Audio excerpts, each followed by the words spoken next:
गेल्या 3 दिवसांपासून महाराष्ट्रासह मुंबईला झोडपून काढणाऱ्या पावसाचा जोर मंगळवारी सकाळी देखील कायम आहे। सतत पडणाऱ्या पावसामुळे मुंबईसह विविध भागात पाणी साचलं असून लोकांना गुडघाभर पाण्यातून वाट काढत मार्गक्रमण करावी लागत आहे।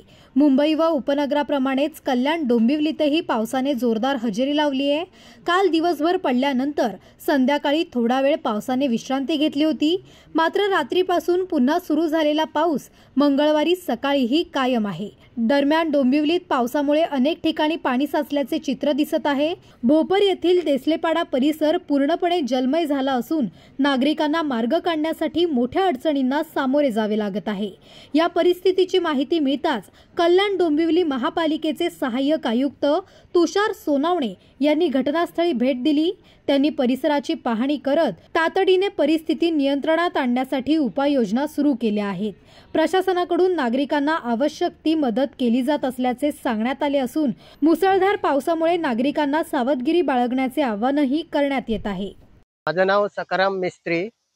मी पाणी भरलेलं आहे, कशी परिस्थिती आहे आणि कधीपासून? हो, काल संध्याकाळ 3 वाजल्यापासून म्हटलं पाऊस जाम पडला आणि इथे पाणी सगळीकडे जमा झालं।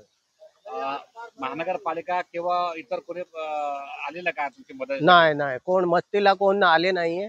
शेवटी हे इथे काम चाललंय ना रेल्वेचं, त्याने ती माती बाजूला केलेली 2-4 वेळा आणि थोडंसं पाणी नाल्यामध्ये गेलेलं, पण आता परत तेच चालू झालंय।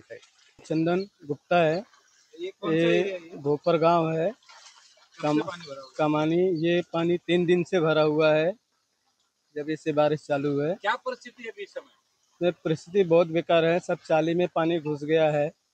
और शासन की तरफ से किसी की तरफ से कोई मदद आई है? नहीं, अभी तक किसी शासन की तरफ से कहीं से मदद नहीं आया है। यहाँ के नगर सेवक है रवीना अमर माली, वो जो है थोड़ा हेल्प कर रहे हैं। और किसी ने आपसे संपर्क करने की कोशिश की और किसी मतलब प्रशासन ने किया, अधिकारियों ने? नहीं, किसी प्रशासन ने अभी संपर्क नहीं किया है यहाँ पे।